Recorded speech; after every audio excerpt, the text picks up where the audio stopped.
começando o Maravilha. Educação, o que está em risco? Nos últimos dias, algumas medidas tomadas pelo governo federal criaram um alerta sobre as ameaças que a educação sofre no país. Para conversarmos hoje sobre educação, temos a presença do Carlos Eduardo Neves, presidente da União dos Estudantes do Instituto Federal do Rio Grande do Sul, e da pró-reitora de administração do IFRS, Tatiana Weber. Muito obrigada pela presença de vocês. Carlos, gostaria de te pedir, o que significa o Instituto Federal do Rio Grande do Sul para ti e para a vida dos estudantes dessa instituição? Primeiro eu queria agradecer o espaço.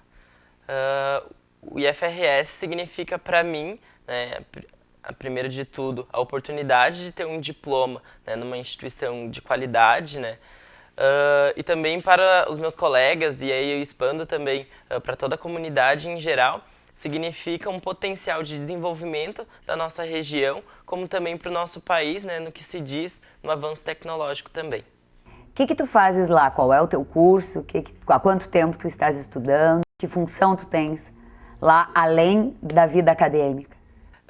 Eu curso licenciatura em matemática, já estou no IF há 3 anos, né? Estou na reta final já do meu curso. E para além disso também sou bolsista da residência pedagógica, né? Um programa da CAPES que desenvolve atividades em escolas parceiras aqui do município de Caxias do Sul. Então tu fazes licenciatura em matemática, serás um professor de matemática e bolsista de residência pedagógica. Isso. Fala um pouquinho pra gente o que é essa bolsa, então. A residência pedagógica ela é uma bolsa onde os bolsistas, né, em parceria tanto com o IFRS quanto com algumas escolas parceiras, e aqui em Caxias do Sul com uma escola municipal, a gente desenvolve atividades nessa escola, né, para ajudar no desenvolvimento de qualidade daquela escola. Ah, então vocês se direcionam às escolas com o objetivo de auxiliar na questão da matemática, no teu caso, isso. Para alunos que tenham dificuldades de aprendizagem. Isso, né? Não necessariamente, né? Mas também dando um suporte a mais daquilo que vem sendo investido, a gente dá um retorno direto já à comunidade através dali e também proporciona já para mim, que sou ainda estudante, já um contato da vivência do cotidiano de uma sala de aula, né? Tatiana, tá? Muito obrigada pela presença. Já me chamou muitíssima atenção essa proposta, né? Porque além deles estarem desenvolvendo toda a formação acadêmica, eles já têm um trabalho voltado para a comunidade. Então, eu gostaria, assim, que tu colocasse um pouquinho para as pessoas entenderem o que é o IF, como o IF funciona. Bom, Olga, primeiro, obrigada pelo convite também. É muito importante para nós poder estar sempre discutindo, né, o papel da educação pública, o papel dos institutos federais nesse contexto atual. O projeto dos institutos federais ele é inovador, e essa questão que o Eduardo colocou, ela é bem importante porque é um dos nossos diferenciais. Então, os institutos federais, eles vêm lá no final de 2008 para trabalhar a educação profissional e tecnológica em todos os níveis e modalidades. Então, desde cursos de qualificação profissional de curta duração, passando por cursos técnicos de nível médio, cursos superiores de tecnologia, engenharias e pós-graduação. E um recorte bem importante também, que vem na lei de criação dos institutos federais, é a formação de professores.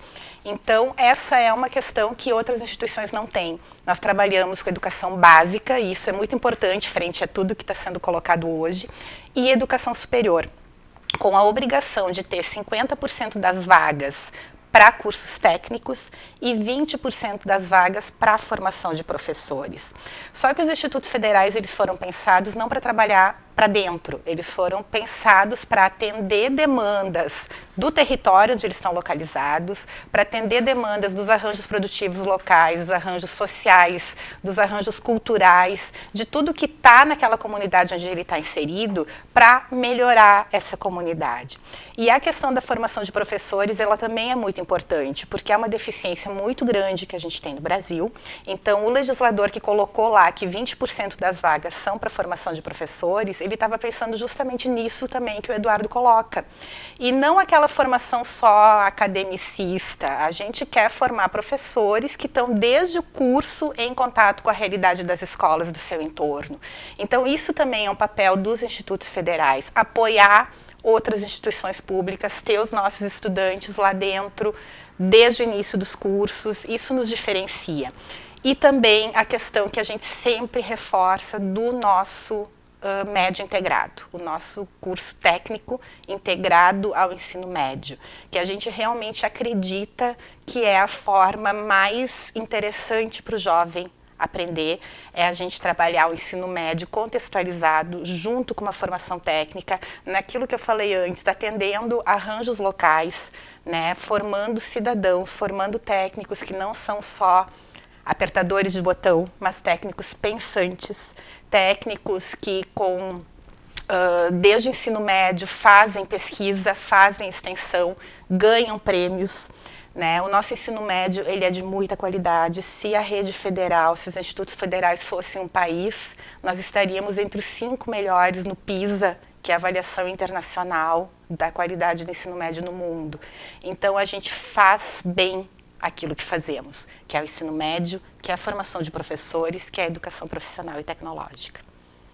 Eu tenho percebido isso porque eu sou professora de escola pública municipal e a gente já fez visitas, né, ao Instituto Federal e fica surpreso com a estrutura que encontra lá, com a acolhida e os projetos que são mostrados para os alunos quando a gente vai com eles para a visitação, até para eles poderem direcionar, né, os alunos de 9º ano qual é a sua escolha para cursar o ensino médio.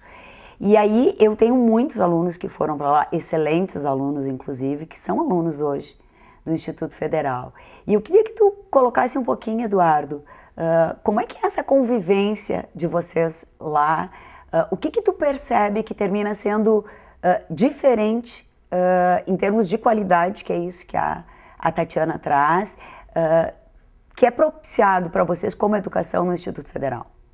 Ter esse contato, né, o ensino médio e o ensino superior juntos ali, mostra que primeiro esses dois segmentos precisam estar conectados, né? Então hoje, por exemplo, os nossos alunos do ensino médio, eles têm aulas com professores de muita boa qualificação, né? São professores, na sua maioria, mestres ou doutores, né? E já no ensino superior, por exemplo, no meu caso, da licenciatura, eu sei que os meus professores que estão dando aula para mim, eles têm também a vivência ainda dando aula no ensino médio. Então, eles não estão numa realidade um pouco afastada sobre como que é ainda estar em sala de aula, como que está a sala de aula hoje em dia. Então isso também fortalece o ensino, consegue me passar um pouco de como é a sala de aula e me preparar para a atual sala de aula que a gente encontra, né? E ter essa conexão faz potencializar o nosso ensino e deixar muito bem conectado e mostra que o ensino médio não é distante da universidade, assim como o ensino superior não é distante do nosso ensino médio. Então isso é algo fantástico que a nossa instituição promove e consegue promover um ensino muito de qualidade, como a gente tem acompanhado. Então me parece que aquela fala infeliz do ministro da Educação, dizendo, né, da balbúrdia, né, da educação pública, especialmente se referindo ao ensino superior, no caso de vocês, isso é totalmente descartado, né, Eduardo? Quer dizer, foi realmente uma fala muito infeliz e a gente tem presenciado, né, uma série de informações que vieram à tona, que eu acho que se teve alguma coisa positiva agora para a sociedade brasileira foi ficar sabendo o quanto o Instituto Federal e as instituições de ensino públicas têm fomentado, né, uma educação de muita qualidade. Então, que tu falasse um pouquinho dos projetos que o Instituto Federal tem na tua perspectiva de aluno, para depois a gente passar para Tatiana, que pode colocar para a gente algumas dessas questões. Bolsonaro e seu ministro colocam a educação como inimigos do povo, né? Quem ataca hoje os institutos federais e as universidades federais certamente é quem não conhece a nossa realidade, né? A nossa balbúrdia, como ele gosta de chamar, é a balbúrdia onde a gente consegue produzir diversos projetos que têm contribuído muito para a nossa ciência e pesquisa do nosso país. Por exemplo, A gente foi do IFRS a ganhadora do prêmio de Jovem Cientista, inclusive que recentemente foi premiada na maior feira de ciências do mundo, né? Também foi da nossa instituição outras medalhas em Olimpíadas de Matemática, Física, Astronomia e diversas outras, né? Foi da nossa instituição o carro mais econômico da América Latina, ganhando num prêmio internacional, né? Foi da nossa instituição, né, que as notas do Enem de 2017 mostraram que o IFRS já supera o ensino privado aqui no nosso estado. É a nossa instituição que aparece no ranking das 50 principais instituições que mais produzem ciência para o nosso país, como aponta uma pesquisa feita pela USP, né? Então, quem ataca hoje a universidade é quem não conhece, né, esse espaço. Quem ataca os institutos federais, inclusive, é quem não tem compromisso com o povo brasileiro, né? Porque se de fato o Instituto Federal tem produzido ciência, né, hoje as universidades federais, institutos federais, representam 95% do que se produz em ciência para o nosso país. Quem ataca o IFRS está atacando o Brasil, está atacando a nossa produção científica e nosso desenvolvimento tecnológico, né? Então é quem não tem compromisso com o Brasil e com o desenvolvimento econômico, social, todo estrutural do nosso país, né? Quem ataca o Brasil é quem ataca a nossa soberania nacional, é quem ataca os institutos federais. Tatiana, acho que o Eduardo trouxe, né, uma situação assim muito clara, né, porque causa muita estranheza, né? A gente, desde toda a minha existência, eu nunca ouvi falar de um governo, né, que criasse. Podiam até não ter políticas públicas que favorecessem a educação pública, né? Mas eu nunca vi alguém poder defender a ideia de que uma educação pública de qualidade não fosse, né, a prioridade ou o objetivo maior de qualquer dos governos que já passaram pelo país. E agora, algumas notícias que a imprensa tem trazido têm nos deixado muito preocupados, porque a gente sabe que um serviço de qualidade, uma educação pública de qualidade, se faz também com recursos. Então eu gostaria que tu colocasse um pouquinho pra gente, Tatiana, o que vocês têm vislumbrado com relação a isso? Eu só queria complementar uma questão que o Eduardo colocou muito bem, sobrou pouco para falar depois dele, né? Eu acho que é isso, é muito importante também que a gente veja o nosso estudante fazendo essa defesa. Mas tem uma ressalva que eu acho que é bem importante, é que tudo isso também acontece com inclusão. Porque muitas vezes nós somos acusados, né, dizendo que é muito fácil fazer ensino de qualidade tendo seleção para o ingresso dos estudantes, e isso é bem importante ser desmistificado. Porque sim, infelizmente nós precisamos selecionar os estudantes porque nós não temos vagas suficientes para a demanda. Isso posto, nós atendemos integralmente à lei de cotas. Então, nós temos reserva de vagas hoje, 50% das nossas vagas são para estudantes com renda familiar inferior a um salário mínimo e meio per capita. E hoje, 60% dos estudantes da rede federal, não só do Instituto Federal do Rio Grande do Sul, mas de todos os institutos do Brasil, tem renda familiar inferior a isso. Então, nós não somos uma escola de elite. Nós somos uma escola que está lá atendendo o filho do trabalhador, nós somos uma escola que está lá atendendo uma parte vulnerável da nossa população que não tinha acesso à educação de qualidade. E hoje tem, porque o nosso estudante que está lá ganhando prêmios, como o Eduardo bem falou, ele não é um estudante de elite. Ele é um estudante que muitas vezes não teria condição nenhuma de fazer o que ele está fazendo se ele não tivesse inserido num Instituto Federal. E isso é o que nós somos, né? E é muito importante isso, porque a gente ouve isso, inclusive, no Ministério da Educação, às vezes, querendo desmerecer os nossos números porque fazemos prova de seleção.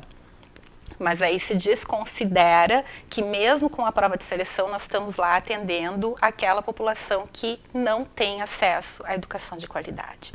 E o que tu colocou, algo é muito importante, porque para fazer isso tudo precisa de recurso, né? E aí também vem a questão da dita eficiência. Eu acredito que nós somos eficientes no momento que nós estamos cumprindo com aquele papel que precisamos cumprir, que é formar bons profissionais, que é formar professores, que é inserir na comunidade o nosso estudante, e nós fazemos isso muito bem. Mas, para que a gente possa ter, desde o ensino médio, um estudante envolvido com pesquisa e com extensão, isso tem um custo. Para a gente formar um bom técnico na região aqui de Caxias, que os nossos técnicos são na área da indústria daqui da cidade, mecânica, plásticos, metalurgia, química, nós precisamos de laboratórios, nós precisamos de equipamentos, nós precisamos que os nossos estudantes conheçam as indústrias locais, nós precisamos de visitas técnicas, nós precisamos de uma série de coisas que custam dinheiro. Por isso que um corte no orçamento de uma instituição como a nossa tem um impacto muito grande. E quando se fala que é um contingenciamento que pode ser liberado a partir de setembro está iniciando, já está em meados do último trimestre.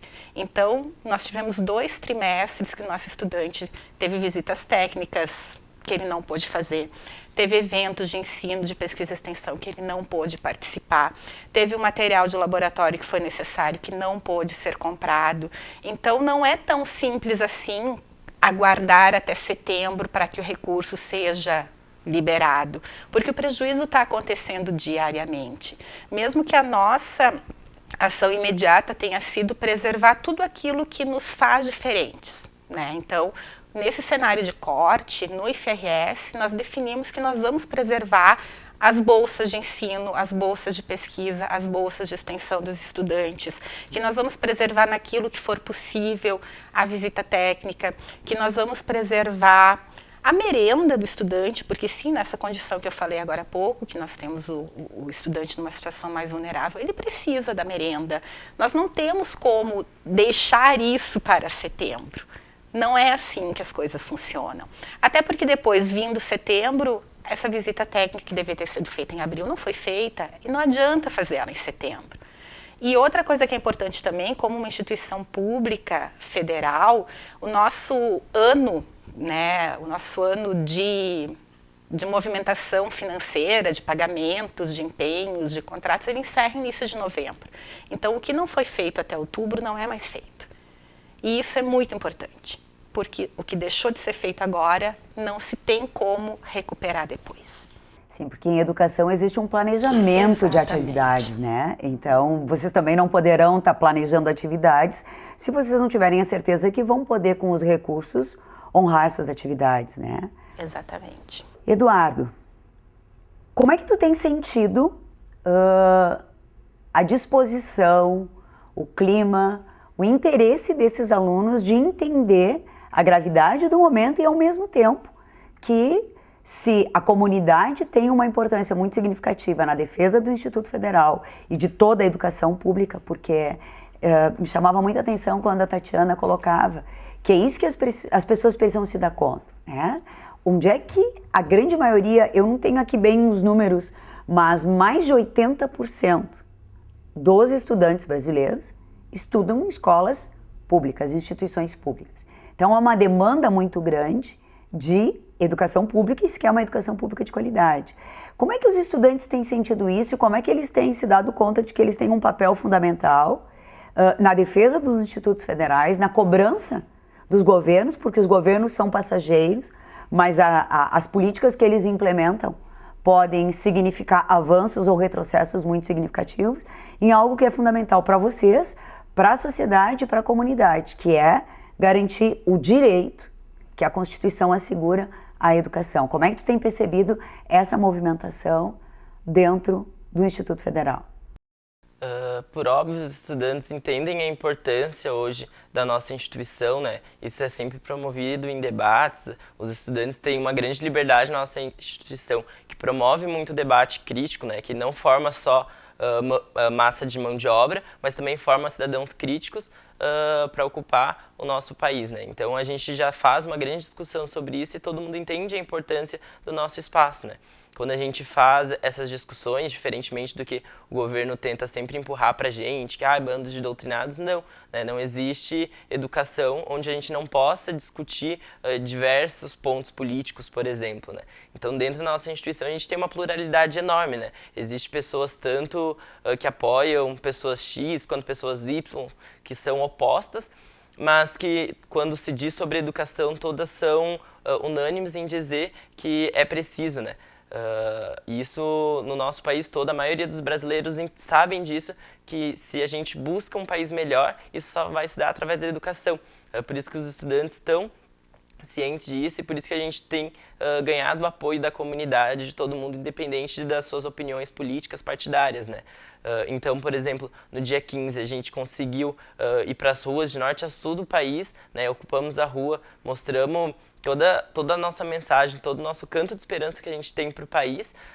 E aí, em resposta disso, por exemplo, a gente viu que o ministro, né, e Bolsonaro ainda não querem ouvir os estudantes, inclusive em uma sessão na Câmara dos Deputados, agrediram o presidente da UBS e a presidenta da UNE, né, que são os nossos representantes a nível nacional, não querendo ouvir os estudantes, né? E os estudantes se perguntam por que ninguém quer ouvir os estudantes, né?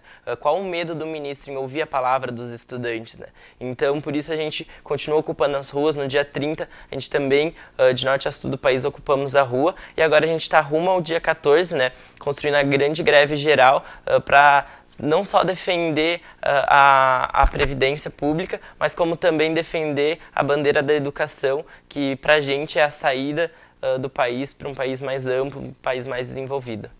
Tatiana, como é que vocês têm sentido que, ao mesmo tempo que isso que o Eduardo traz é fundamental, que é a defesa, né?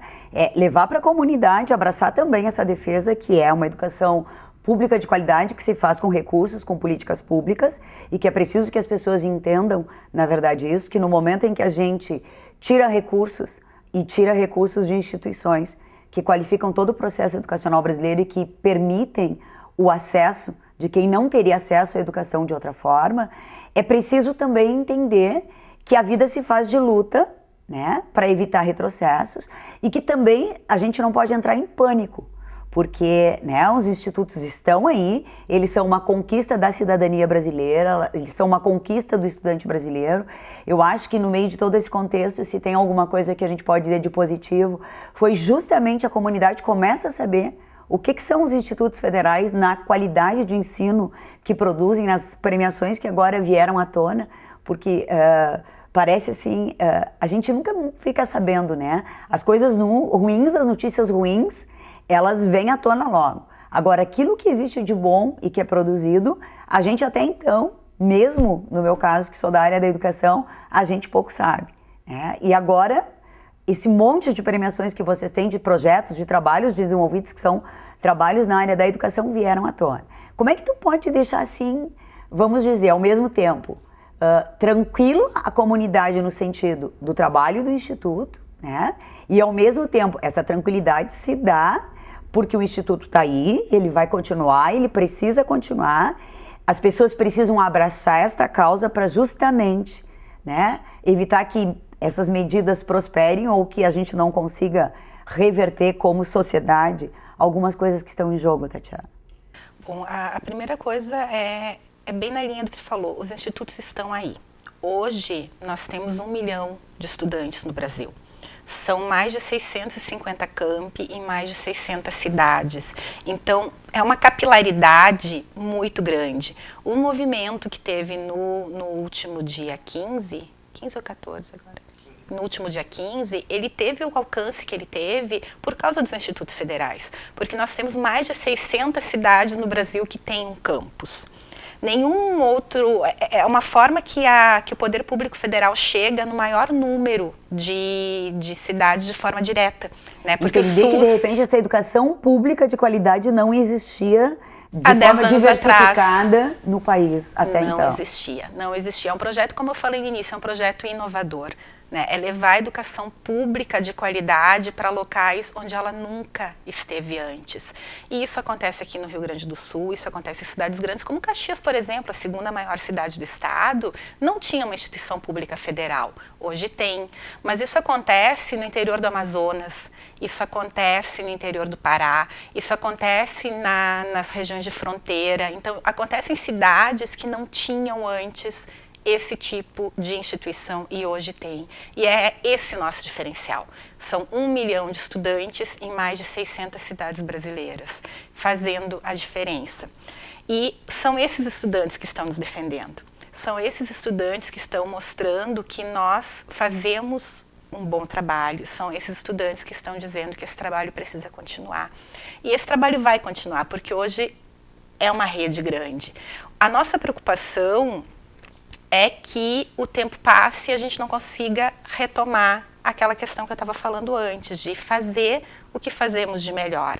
Mas os institutos não vão fechar em setembro, né? Nós temos condições de seguir, eu acho que isso é muito importante o que tu coloca. O nosso estudante tem que saber que ele precisa defender sim que o nosso orçamento seja recomposto para a gente conseguir fazer o que planejamos fazer. Mas em seguindo essa situação de corte orçamentário, nós teremos que rever contratos, nós teremos que deixar de ter limpeza, nós teremos que ter situações difíceis que não é o que queremos, mas existem possibilidades sim e os campi não vão fechar em setembro, né? Isso é muito importante mesmo.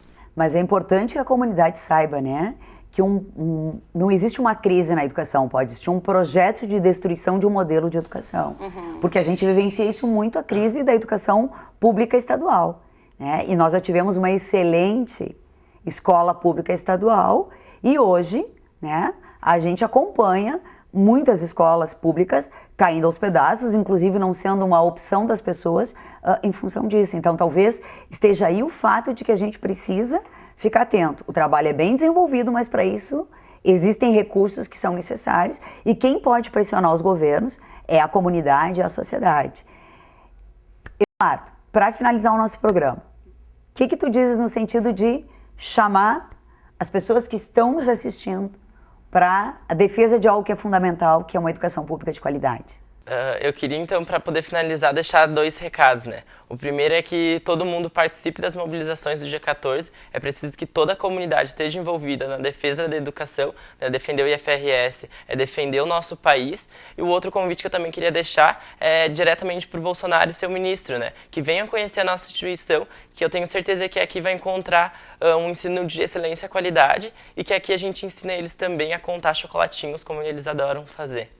Tatiana, suas considerações finais. Bom, uma questão importante é que eu ouvi de um repórter esses dias que esse não é o primeiro governo que faz cortes na educação, mas é o primeiro que se orgulha disso, né? E isso é muito grave. E a gente conseguir ver que a gente está fazendo um bom trabalho, que a gente está levando a população para nos defender. E eu vejo hoje também, porque eu estou muito orgulhosa, porque pouco sobrou para eu falar depois da fala do Eduardo. Então, isso para mim, como professora, mostra que o nosso trabalho está sendo como ele deveria ser, porque é o Eduardo que tem que falar, é o nosso estudante que tem que falar o que nós fazemos, é o nosso estudante que tem que mostrar para a sociedade o que nós fazemos. Eu, como professora, como pró-reitora, me orgulho muito disso e eu vejo que a gente está no caminho certo. E é essa defesa da educação pública que precisa ser feita por toda a sociedade, porque um país sem educação para todos não vai conseguir melhorar, não vai conseguir avançar, não vai conseguir ser um país melhor. Maravilha, agradece muito a presença de vocês, muito obrigado e lembremos sempre, educação pública de qualidade é direito da cidadania brasileira. Defenda a educação em nosso país. Muito obrigada.